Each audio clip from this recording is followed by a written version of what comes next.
This is Signature Morning on Signature TV. We are live on SLTV channel 265. All right, so we are going to be looking at the Rivers State's conundrum. We still have issues. A whole lot of persons going to courts. The DP governors, 11 of them have gone to court. There are even some persons who have gone to court in Rivers State and some in Abuja. Some are also taking the president to court. There are several things that are happening as it relates to the sole administrator of Rivers State. I mean, we expected all of these things to happen. People trying to test the veracity or the constitutionality of what the president did.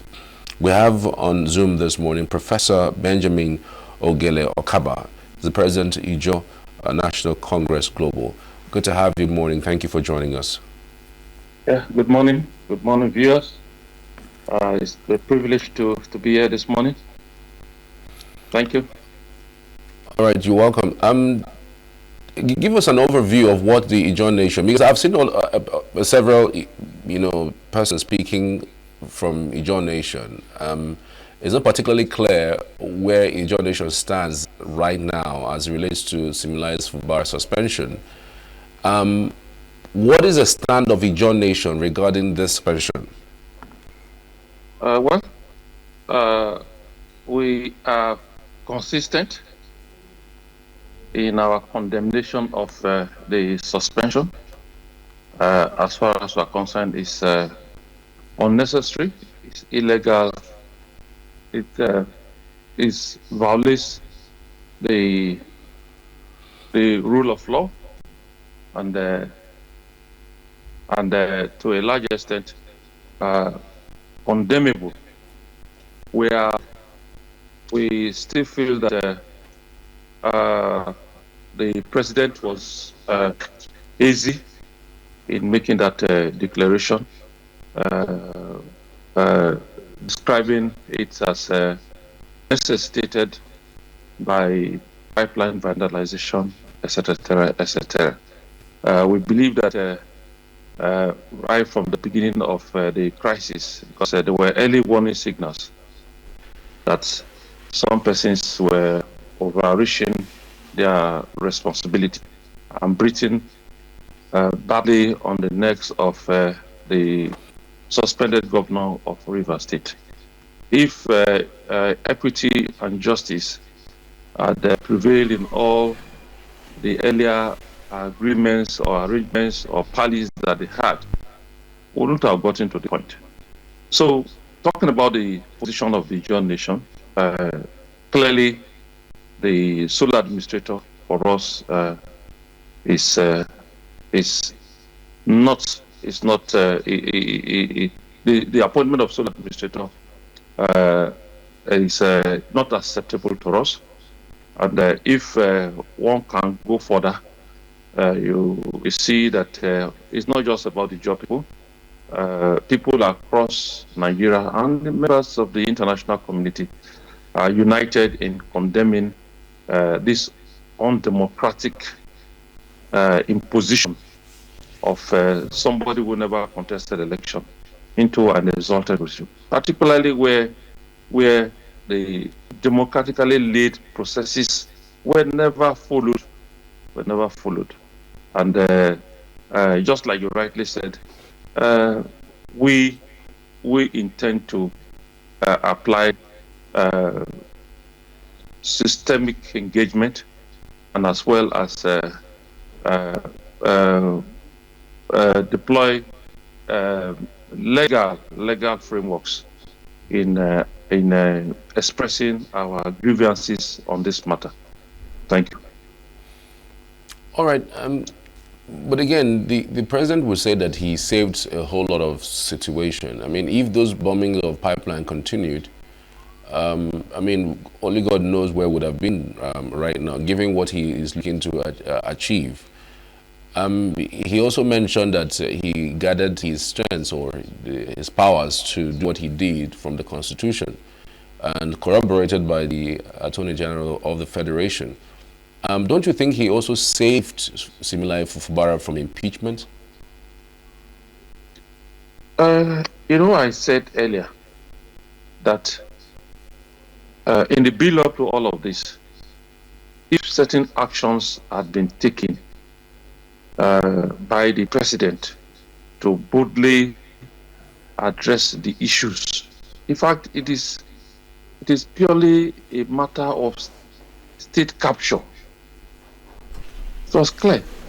Nigerians from all walks of life saw it coming that somebody who is very close to Mr. President is giving a leverage to perpetrate himself to take over, and he had all the advantages to himself, giving the tacit support from Mr. President.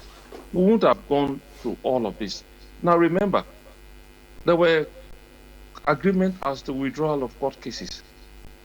One person withdrew, including the issue of the defection of the 27 lawmakers. Somebody agreed. The other guy went ahead and all that. So then talking about the issue of the pumping of pipelines. Now let us take it this way. People actually warn that if FOBRA is removed, they will burn pipelines. Now, FOBRA has been removed. How many pipelines have been blown off or critical economic infrastructures compromised since after its removal? So we had said at the wake of all of this that the pumping of pipeline is even traceable to those persons who had always wanted to remove FOBRA. They know that that is one element that will provoke action and reaction from the federal government. In fact, one of them even said that that is it only job people that can blast pipelines.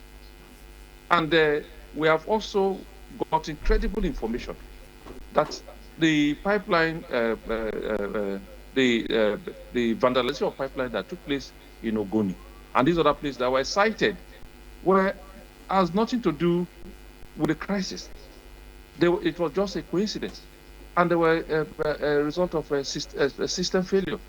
And we have, as a result of that, challenged the federal government to carry out a solid investigation around all of that. And I'm sure by now, if they were sincere enough, they would have told us the result. So pipeline vandalization was never intended by those of us, because we believe that through constructive engagement we can get at. So the pipeline was orchestrated by the same people who wanted to give a justification for the imposition of this. Because if they had said we are going to destroy pipeline, we do that. How many we have got into about 2-3 weeks after the imposition? How many pipelines have been destroyed? That is a question to ask. Then when you say the president saved the governor from being actually impeached and all that, well, we don't have the details of all of that. As far as we are concerned, the imposition of the emergency rule and the sole administrator that was actually brought in were part of the game of Wiki. And you can see that moving forward from the activities of the sole administrator, which includes this dismantling of all democratic structures. In fact, as last count, we are told that he has announced his intention to recruit about 10,000 persons into the civil service. He has also announced appointment of sole administrators in the LGAs. The question to ask is that, in whose favor are all of these things happening? Most of the appointees were purely weak-age people. In fact, there were rumors that he visited with a long list. And the next day, the announcements were made. Most of those people appointed by the former governor, I'm talking about the suspended governor, have been replaced by core people. Is that not Is that not what Wike intended?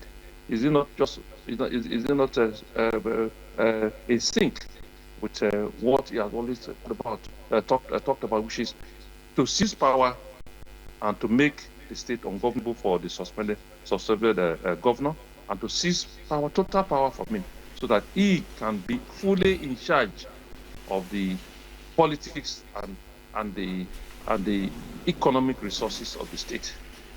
That is just the intention, and you can see that these are all playing part. You will not argue with me that it is balanced. There's no balancing in all of this, because what one expected, if two persons actually, it was a matter of emergency situation should also come when two persons are found to be in a serious dispute that affects the entire state. Then you create a balanced situation. Activities, actions, policies, and all of that should be in a way that are not favorable to one person. From the very start, there are people who had the opinion that the sole administrator himself was nominated by Wike, because they showed pictures where they had acquaintances over time. The Secretary of State government that was appointed was a lecturer to Wike, his school, and every people out there's a list of all of this and their association with this man in question. So it's unfair, and we have said it and will continue to repeat that the president should save its hard-earned democratic credentials by being fair to all the parties. In this instance, we can quickly say that the two parties, one is favored, the other has his hands, two hands tied to the pack, and receiving punches from the other person. Which these are issues that I think Nigerians and the entire international community is actually worried about. Just like you also mentioned too, there are a lot of court cases.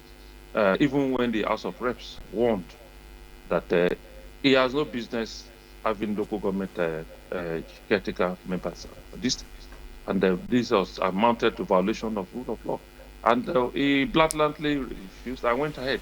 So even a democracy, if whether you are a military or not, in as much as you are acting in a democratic dispensation, the rule of law should be obeyed. From all said and done, it's very obvious that the solo administrator, in his illegality, has perpetrated more illegalities, and maybe that was playing to the script given to him by his godfather or godfathers in this instance. Right. Again, politics in the third world is usually marked by some of these cutting of deals. I mean, we've seen how Wike endeared himself into the president. And he also maybe must have also tried to tell him about the 2027 election. Do you think that Siminaye Fubara is also someone who isn't smart enough to see that, look, this is about cutting deals? I mean, what can Wike give to the president that he cannot? I mean, if you are talking about promises and maybe the vote of Rivers State for 2027, I mean, it's part of politics, cutting deals, even maybe joining the All Progressive Congress party. Do you think that's part of the blame of what has happened in Rivers State? I mean, it should be borne by the suspended governor. You know, one thing is that people don't need to be desperate. There are principles. Okay, are you prioritizing the development of the state or prioritizing the personal agenda of somebody? For God's sake, no matter how dirty how our political system is, you must also have some decent persons that should save our democratic institutions from sinking. If we toe the line of these conscienceless persons, who for them is self, personal aggrandizement, total seizure, right? Then we are finished as a people. the reason why is you say we should blame. I would not blame him, because somebody must sacrifice something. Maybe it could be at his own, to sustain the process. Prof said it earlier, that he came to Rivers State to save the state from people who have bastardized everything, who have taken control of everything, who have politicized the entire system, that while they grow, the state shrinks. The state shrinks. So going to have an agreement with the president that, look, I'm going to give you votes in 2027. In the first place, are they of the same political party? This man is a member of the PDP and the president of the APC. Loyalty should be, in as much as he is respected as the president of this country, loyalty should be to the ideology. That is, are we saying that we should run the politics without ideology? That you just jump ship from one, like some persons are doing? You are in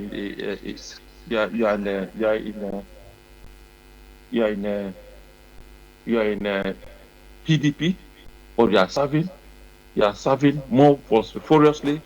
You are very active, supporting, even antagonizing your own people in a different party. That is immoral. That is immoral. That is sabotage. That is backstabbing. Because your personal intentions were not fulfilled. Must we have our way all the way? Is there no God factor? So these are moral questions. For me, well, as a governor, he has his preferences. He could have his personal interaction. But as governor of the state, I think there are certain ideas he must keep to. And I think that those are things he has done.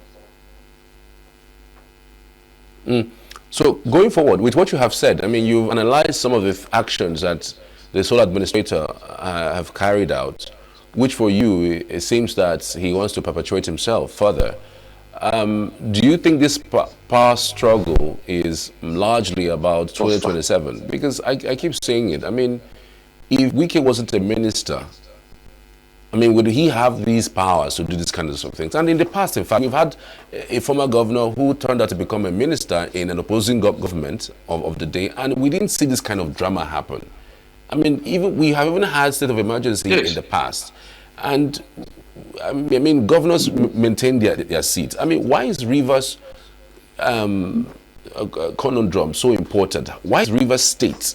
Why has it come down to these issues that we're facing? And for you too, is power struggle about 2027? It is power struggle, just like I said earlier. What is the essence of state capture? What is the essence of the primitive accumulation of resources? You know, we have gravitated to a state where Putin's theory of impoverishing the people, make them so poor, and throw some grains, and they will fall to it. In this is a country where ideology no longer matter. We are in a country where, for instance, performance means nothing. Yes, ordinarily, the president should be concentrating on what he needs to do to revive our economy, to address so many issues: poverty, corruption, infrastructural decadence, and these are ordinarily should be his focal point, rather than coming back in 2027. You're focusing on coming back. Meanwhile, the reasons for which you ascended the office of president has not been addressed. And he's doing all of that because we are so impoverished deliberately, and people no longer talk about what you are capable of doing, what are your antecedents. People are only interested in what you can offer. That is how we have been so bastardized. And that is why I think They are all looking at gather all the money, suffer all the people, then go back to the same masses and throw grains at them. Throw grains at them and not minding what when they accept the grace, after eating the grains, they remain in the same situation they find themselves. It's very unfair on us. And I felt the essence of governance is to correct some of these things. But we are not seeing all of this in all of this. Just like you said, it is about 2027 and beyond, because even I've been told that some arrangements are even on that when after 27, we will take over in 2031. All those arrangements. So our future has been actually mortgaged. And this is where I think the civil society organizations and masses of Nigeria should wake up. We should be able to make some sacrifices. In the first place, by condemning what is not right, and standing strong and this thing. Hunger will not kill you. We just require some concerted effort and having some sacrifices put in so that we can check that we shouldn't do it all fully. Somebody is doing what is not correct, and we are clapping our hands, we are eulogizing the people, we are celebrating them, we are giving them honors, just like you said earlier. UK is not the first person that have been in a political party and are serving others. And they maintain their decorum. When you are, as a minister, you have said it earlier, if you put Wike out of ministerial position, it becomes an ordinary person, right? Ordinary person. Then says so. Whatever Wike was able to do as governor, similarly he has the capacity to do the same thing as an ordinary person. Will he able to win elections for anybody in Rivers State? We also saw what happened. The Rivers State was where they went to, who actually won, and all the fictitious results are displayed clearly show that it was not because of somebody wanted or was so powerful. So even when the former governor campaigned openly for Tinubu, he did not win real votes. So whatever manipulations are done out of, if that is how to go, then whoever is sitting as governor can do the same thing. So there's nothing special about Wike, about anything. It's just being overpriced. If a level playing ground is provided for him and any other person, including myself, I don't think see Wike beating me in any of this. It's just that the president, I don't know, like some persons have said, I don't know the kind of agreement that they have that is keeping him. But for a lot of persons, they think that Wike is just being overrated. Strip him of minister position, it becomes ordinary, and we shall just see this he can do to us. Thank you. Right. Well, going on the final notes, sir, I mean, you spoke about using legal means to champion these cause. We've seen the PDP governors go to court regarding this development. Do you have any sense of assurances that the courts are actually going to pronounce what the president have done illegal and maybe reinstate him?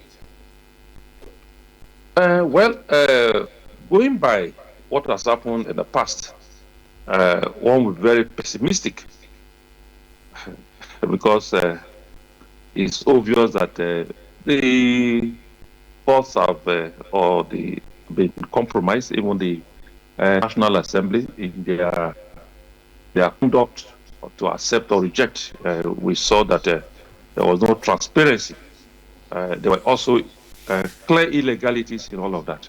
But Nigerians feel that if you are not going to resort to violence, which I will not ask or encourage, whatever, let us approach the same spot and let it be so recorded, just like in the Supreme Court judgment, where issues that were never canvassed form part of judgment. Right, form part of the judgment, and people are talking about it.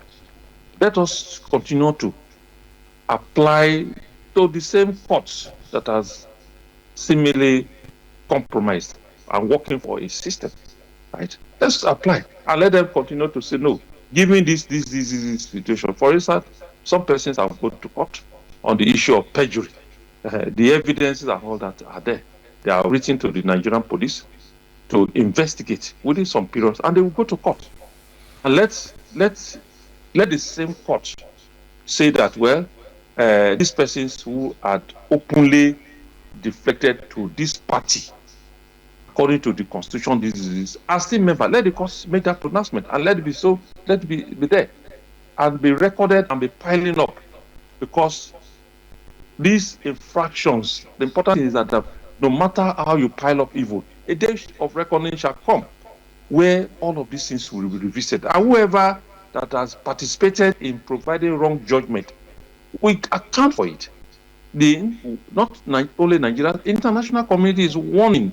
Okay, we also received a message that a body in London had even, based on the facts available to them, have written to President Tinubu to reverse the suspension because of the illegalities. So let our court do otherwise. And like I know, that at the end of the day, there will be repercussions for the individuals, for the institution. States, definitely, statements will be made thereafter. So, like I said earlier, the PDP governors have got, in fact, their own as governors. It will go straight to the Supreme Court, right? You have said, and let the Supreme Court come with whatever, right? Okay, look at, let me give a simple example. In the processes, in the requirement the conditions that need to be met, as spelled out in the relevant section to the Constitution, right? About how a governor can be suspended, what infractions that have been made, and they are very clear. And so far as not, the president did not fulfill any of those things. Then, secondly, it is said, look, when you go take it to the National Assembly, there must be voting. Did they vote? No. You saw when Ken and Enamani, right, was on this issue of the third term issue and all that. It was traversed live, and people knew where people voted for, who they voted for, what their position, because every vote counted. This situation, you saw the postponement, outside the corridor movement here and there. At the end of the day, there were even revelations made by some persons that monies passed on, from one person to the other, all to perpetrate evil. This is all, but again, there are evidence of all of that. Now, if you go to court, and the court now rules that those things are, there were no infractions, so be it. It should be counted. Today, we are mentioning in the man's name as somebody who stood pressure. In the same manner, Akpabio's name will be mentioned for what he has represented so far. And these are said, like I said, there's only till tomorrow. And tomorrow is bigger than today. So we continue to do what we think is right. Because if you are provoked to even thinking that going to court will not matter, then what is the alternative? Are you going to violence? And we said, no, we cannot go into things that will be so self-destructive. No, let's continue to do what is right. Whether, because it's only what is right that can be seen as a fruitful investment. So that is it. Thank you. All right. Professor, many thanks. Thank you so much for your insight on the program this morning. Thank you. Professor is the president of the Joint National Congress Global. He's a Professor Benjamin Ogele Okaba. Many thanks again for your time.